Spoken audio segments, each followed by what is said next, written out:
So, hey guys, welcome on, welcome back. How are you all? I hope you all are doing great. So, before starting this video, I just wanted to answer a few questions as I always did before starting my any video. The very first question that I've been asked since I started my YouTube, like, आप कहाँ से हो? So, भैया मैं हूँ लखनऊ से, direct Lucknow से, जिसको नवाबों का शहर भी कहा जाता है. ओके, सो आई होप कि अब ये क्वेश्चन जो है वो बार बार लूप में नहीं आएगा मेरे पास.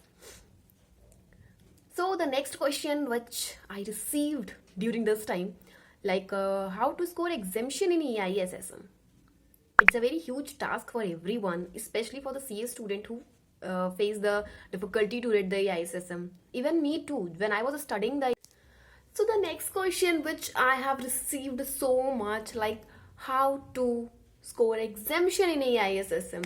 So since I posted my video na कि I have did my self study to score exemption in EIS, even advanced account 2 of group 2. So many of you continuously messaging like how to score and how to score. The question is same but the question may be different but the feeling is same because everyone want to score exemption in this particular subject. So before moving ahead with this video, I just wanted to tell you something about the EISSM. You know what, when I was attending the EISSM live lecture of Kishan sir on Unacademy, is an academy platform. At that time, I had one query because everyone on this live session was screaming about EISSM. Literally, they were like, "Sir, I can't do. मैं नहीं पढ़ सकता EIS, मुझसे नहीं पढ़ा जा रहा है. सर 40 आ जाएंगे क्या?" So you know what? In that particular scene, I just asked to sir and wrote in the comment section like, "Sir, can I score 80 plus in EIS audit?" And the sir was literally shocked because in the theory subject, no one can imagine to score 80 plus. So the sir was like, "Yeah, you can, but it's not impossible, but you have to do so much hard work because EISSM is just like a theory subject. Even ICI also doing some tic-tac with this particular subject. So yes, थोड़ी मेहनत extra लगेगी, but yes, you can." तो आप सोच सकते हो कि जब मैंने EIS शुरू किया तो मेरे दिमाग में क्या चीज़ लेकर के चली. मैं लेकर के 80 चली थी कि मेरे को 80 चाहिए EIS में. Even it's quite so difficult. I mean, it's quite so, you know, थोड़ा सा अजीब लग रहा होगा कि 80 सोचो, क्योंकि पता एक रीज़न ये भी था कि मुझे सच में नहीं पता था कि EIS होती क्या है. मतलब मुझे नहीं पता था कि इतना ज़्यादा फेयर है लोगों के अंदर उसके बारे में, उस पर्टिकुलर सब्जेक्ट को लेके. People are use to try to skip that subject, but we can't यार, इट्स अ सब्जेक्ट, पढ़ना तो पड़ेगा. सो मेरे ना मुझे इतना फेयर नहीं हो रखा था. क्यों नहीं हो रखा था? Just because of lack of knowledge. मुझे इतना पता ही नहीं था कि EIS को लेके इतना डरना चाहिए. तो मैं अपने दिमाग में 80 सेट करके रखी थी क्योंकि मैंने एक चीज़ कहीं पढ़ी थी कि अगर 80 सेट है ना तब आपका 60 या 70 तक आ सकता है. जब 60 या 70 सेट किया हुआ है तो डेफिनेटली वो 40 पे गिरेगा यार. और तो कुछ लोग होते हैं जो सिर्फ 40 ही सोच के जाते हैं. तो हाउ कैन यू इमेजिन कि आप 40 सोच के जा रहे हो और आपको 40 ही आएगा? ऐसा नहीं होता यार. तो थोड़ा सा अपना माइंड सेट ऊंचा करोगे then definitely you will get examination. So in this video में मैं आपको सिर्फ 4 टिप्स बताऊंगी, 3 या 4 चीजें जिसको करके ट्रस्ट मी हो जाएगा. बाकी कोई छोटी मोटी क्वेरीज के लिए तो ऑलवेज देयर यार. So very first thing that is a self belief. Yes, whenever you are prepare yourself for studied, just repeat 2 to 3 line with yourself to yourself like, yes, EIS is my favorite subject. I definitely score exemption in that particular subject. Even इसके कुछ chapters तो मेरे favourite हैं. इसे करने से पता क्या होगा, आपके माइंड को ये एक डायरेक्शन जाएगा या एक बोल सकती हूँ सिग्नल जाएगा जब भी आप उस पर्टिकुलर सब्जेक्ट को लेके बैठोगे कि भैया ये सब्जेक्ट तो फेवरेट है. आई नो नहीं होगा बट एक टाइम के बाद ना, 1 ही 2 हफ्ते प्रैक्टिस करने के बाद एक टाइम ऐसा आएगा जब आपका खुद से अंदर से इम्पल्सिव होता है ना, कैसे अंदर से आपको लगेगा कि जैसे आप उस सब्जेक्ट खोलोगे सेम लाइन आप बोलोगे नहीं, बट आपके माइंड में चल रही होगी कि ये सब्जेक्ट फेवरेट है, इससे मुझे करना है, इसमें एग्जामिशन लेना है। बस ये 3-4 लाइनें रिपीट करनी जब भी आप ईआईएस लेके बैठो। अगर ईआईएस का खौफ है तो भाई ये चीजें आप ना हर सब्जेक्ट के साथ कर सकते हो, जिसमें भी आपको डर लगता है उसी में करो, मैं तो कहती हूँ।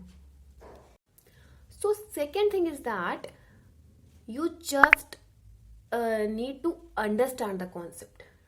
Don't mug up the concept. Trust me, EIS को mug up करने का कभी ट्राई मत करना, कर ही नहीं पाओगे यार। बात सिर्फ EIS की नहीं, जितने भी थियोरेटिकल सब्जेक्ट होते हैं स्पेशली सीए में, इवन मेरे बस में तो नहीं था कि मैं सब कुछ रट के एकदम फील कर ले अब कि आपके अंदर जा सकूं। नहीं, आप नहीं कर सकते। It's a human nature, is a human mind यार। आप कोई भी चीज को एग्जैक्ट डिक्टो नहीं दिमाग में अपने फीड कर सकते जब तक आप उस चीज को समझोगे नहीं।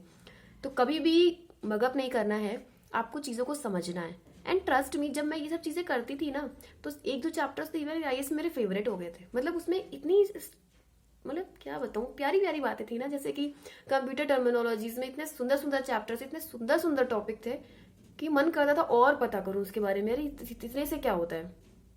मैं करती थी, मैं एक तरफ इधर मेरा लेक्चर खत्म हुआ, अब उस चीज़ को एक्चुअली में रियल लाइफ में कैसे यूज़ होता है मैं उसको नेट पे सर्च करती थी कि अच्छा वर्चुअलाइजेशन, अच्छा इसका एक्चुअली में यूज़ कहाँ कहाँ होता है, ये एक्चुअली में होता क्या है वर्चुअलाइजेशन, ग्रिड कंप्यूटिंग कैसे होती। तो ये सब चीज़ें एक अंदर से आपको इंटरेस्ट आता है। देखो इंटरेस्ट लेके पढ़ोगे ना तभी मजा आएगा। तो EIS को फुल ऑफ इंटरेस्ट पढ़ना, कि ऐसा समझो कि ये ऐसी सारी चीज़ें हैं जो आपको आगे नहीं मिलने वाली। ये वो सारी चीज़ें जो आप अभी पढ़ रहे हो और आगे जाकर के आप इनका प्रैक्टिकल देखने वाले हो। तो सेकेंड चीज़ होगा कि चीज़ों को समझना, रटना बिल्कुल भी नहीं। And the third thing is mnemonic. You know what? Whether you are go for a online teacher or offline teacher, paid teacher, unpaid teacher, you will definitely get a mnemonics by that particular faculty, because there are a lot of disadvantage, advantage, types, controls. So it's not a possible for us to remember each and everything like a normal basis. So particular teacher will definitely give you a mnemonics, but even sometime that teacher miss out. There are chances ना कि वो ना दे आपको, then you will give a mnemonic by your own. अपने आप से आप दे सकते हो कि आपको कौन सा निमोनिक लग रहा है, बिकॉज निमोनिक का मीन्स ये होता है जब एग्जाम पे आप बैठो ना एग्जाम देने, तो वहाँ पे आपको वो चीज़ क्लिक होगी, तो हो सकता है आपको उसके 10 पॉइंट में से 5 याद आ जाए। सो थर्ड पॉइंट हो गया निमोनिक देना। एंड येस, मेरे पास भी काफ़ी अच्छे अच्छे निमोनिक थे, कुछ तो टीचर्स से मिले थे, कुछ मैंने खुद से बनाए थे। सो मैं सोच रही हूँ, अभी सिर्फ सोच रही हूँ कि एग्जाम टाइम पे मैं ऐसे ही 1-2 वीडियो बना करके 10-10, 20-20 मिनट में पूरा चैप्टर का निमोनिक्स जितने मेरे पास है मैं ऐसे डिस्कस कर दूं, जिससे क्या होगा ना, जिनको नहीं आइडिया होगा उनको मिल जाएंगे और एक क्विक आपका रिवीजन हो जाएगा एग्जाम के पहले। आप जितने भी 5 चैप्टर्स हैं आई गेस कि आपके फटाफट से रिवीजन हो जाएंगे। सो आई एम थिंकिंग अगर आप लोग को चाहिए तो डेफिनेटली कमेंट में बताना, फटाफट 10-20 मिनट में एक चैप्टर पूरा रिवाइज होगा विद निमोनिक्स। तो देखते हैं। And the 4th point, which is again most important. 4th point is that what you have to do, you just make a chart of each chapter of EIS. So those things which I did at my time and I score exemption. So I decided to tell you all that what I did, and I really want that you definitely, if you will did, then you will definitely get what you want. So make a chart of each chapter. Each chapter means कैसा, तो आप क्या कर सकते हो, जो chart papers होते हैं, तो बड़े बड़े चार्ट पेपर्स, 5 चैप्टर्स हैं आपके पास, हो सकता है उन 5 चैप्टर्स में से कोई 1-2 चैप्टर्स हो जो आपको बहुत ईजी लगते हो, ऐसा फंसेगा तो उन चैप्टर्स को छोड़ देते हैं। हो सकता है 3 चैप्टर्स ऐसे हो जो आपको थोड़े से उसमें लगता हो आपको उसमें बहुत ज़्यादा पॉइंट्स है, उसमें बहुत ज़्यादा चीज़ें हैं, तो you just have to make a chart. उस चार्ट पेपर पे आपको उस पूरे चैप्टर को एक चार्ट फॉर्म में समराइज करके अपने हाथों से उसको बना लेना है और अपने रूम में, अपने स्टडी रूम में उसको वॉल पे स्टिक कर देना है। अब जैसे कि एग्जांपल मैं लूँ, जैसे कि अगर कंट्रोल चैप्टर की बात करूँ, चैप्टर 3 की इंफॉर्मेशन कंट्रोल आई थिंक था, तो उसमें बहुत सारे कंट्रोल्स होंगे, तो आप क्या कर सकते हो, पूरे चार्ट में इंफॉर्मेशन कंट्रोल का पूरा बना सकते हो कि आपको एक क्विक ऐसे नहीं बर्ड आई व्यू मिल जाएगा कि हाँ इस चैप्टर में ये है, इस कंट्रोल के अंदर ये कंट्रोल है, इसका ये है, इसका वो है। साथ साथ में निमोनिक्स भी डाल सकते हो कि एक बार उस चार्ट को देखा और आपका पूरा रिवाइज हो गया सब कुछ। ये जब अब हो सकता है, ऐसा चांसेस है कि जब आपने वॉल में स्टिक करोगे तो आप 1-2 दिन तक उस पर नजर ही ना डालो, होगा, लेकिन एक हफ्ते में अगर आपने उसको 2 बार भी देख लिया ना, तो ट्रस्ट मी 2 बार भी हो जाएगा। जैसे एक चैप्टर मेरा था जो मुझे थोड़ा सा क्या बोलते हैं, पिंच करता था बार बार, तो मैंने उसी चैप्टर का बनाया, सारे नहीं बनाए थे। मुझे एक चैप्टर पिंच करता तो मैं उसका नाम नहीं लूँगी, वरना डेफिनेटली जब आप बुक खोलोगे ना आपको वो चैप्टर पिंच करना स्टार्ट कर देगा। तो अपने माइंड को फ्री रखो, मैं नाम नहीं ले रही, बट मेरा एक चैप्टर था जो मुझे पिंच करता था, तो मेरे टाइम पे मैंने उसका चार्ट बनाया। अच्छा से बनाना, सुंदर बनाना, कलरफुल पेंसिल पेन यूज करना। ऐसा मत सोचना कि चार्ट बोला है तो पूरा चैप्टर आपने उस पर तो कवर कर दिया, बट आपका खुद का ही नहीं मन कर रहा पढ़ने का। थोड़ा सा क्रिएटिव बनाना, कलरफुल पेंसिल्स यूज करना, जिसकी वजह से वो ब्यूटीफुल लगे देखने में, आपको इंटरेक्टिव हो कि यार अब पढ़ने का मन कर रहा है, उसको देख के आपका पढ़ने का मन कर जाए। और उसको अपनी स्टडी टेबल के एकदम सामने स्टिक करके रखना, कि आते जाते उठते बैठते नजर टकराती रहे उस पर। आप पढ़ो मत, नजर टकराने दो बस, वो कहीं ना कहीं चीजें स्टोर होती रहती हैं आपके बैक ऑफ द माइंड में। And the last but not the least, the last fifth point is revision. The more you revise, the more you're able to recall the concept of your exam hall. Revision is the key. कहने को बहुत लग रहा है यार क्या revise करना, एक बार तो कर लिया, याद तो हो गया, एग्जाम में देख लेंगे, ऐसा नहीं होगा। थ्योरेटिकल सब्जेक्ट को आप जितना ज़्यादा रिवाइज करोगे उतना ही ज़्यादा अच्छा होगा आपके लिए। तो इतने अच्छे तरीके से रिवाइज करो, एक चैप्टर कंप्लीट हो जाता है आपका, उस एक चैप्टर के MTPs RTPs सॉल्व करो। अगर आपको लग रहा है कि हाँ आप लिखने में एबल हो answer, then please go, you will go for it. After that second chapter उठाओ, उसका सेम प्रोसेस करो, थर्ड उठाओ, एक बार फिफ्थ तक कंप्लीट हो पाए, फिर एक दिन के गैप में फिर AIS उठा लो। तो AIS को जितना ज़्यादा से ज़्यादा रिवाइज करोगे ना, इसमें नंबर तो काउंटिंग मत करो कि एक बार करना है, 2 बार करना है, 3 बार करना है, नो, मोर रिविजन रिक्वायर्ड। सब बढ़िया से रिवाइज करो एंड डेफिनेटली बढ़िया मिलेगा। जब बढ़िया से रिवाइज करोगे तब बढ़िया से आपको मार्क्स भी मिलेंगे। और जो 6 पॉइंट मैं कह दूं जनरल टिप है वो ये कि भैया हैंड रिटन प्रैक्टिस ज़रूर करना। एग्ज़ाम में हॉल में अपने आप को प्रेजेंट करने के पहले 1-2 बार घर पे बैठकर प्रैक्टिस हैंड रिटन ज़रूर करना। सिंपल है, अपना कोर्स कंप्लीट करिए, उसके बाद आप अपना हैंड रिटन प्रैक्टिस स्टार्ट करिए, क्योंकि एंड देयर होगा क्या ना, एट द एंड आपको वही रिक्वायर्ड होगा। वहाँ पे एग्जाम हॉल में जब आपके हाथ नहीं चलेंगे ना, आपको कॉन्सेप्ट नहीं याद आएंगे, दिमाग में तो रहेगा बट जब पेन उठेगा सब ब्लैंक हो जाएगा। तो इसीलिए बेटर है कि वो सारी ब्लैंकनेस घर बैठे निकाल लो, और एग्जाम हॉल में ऐसा कुछ भी मत करो, क्योंकि 6 महीने जितने अच्छे से प्रिपेयर किया उससे भी ज़्यादा इंपॉर्टेंट होता है आप एग्जाम हॉल के वो 3 घंटे कैसे मैनेज करते हो।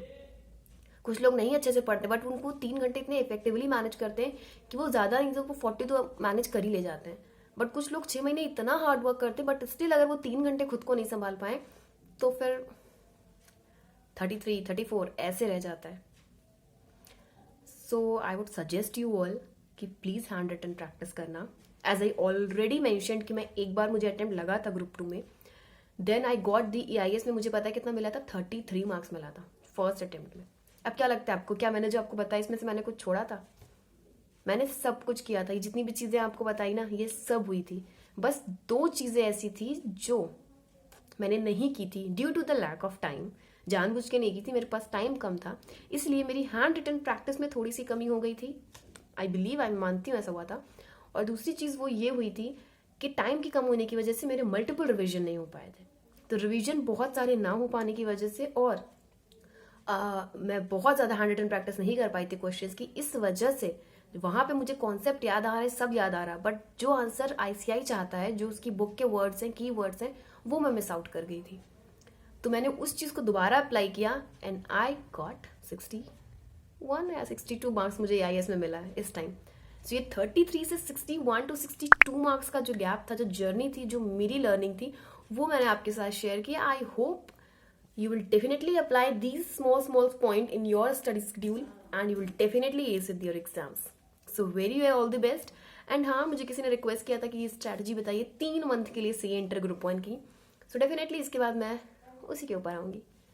और बाकी कोई भी प्रॉब्लम हुई IAS को लेके, just do comment. Bye bye.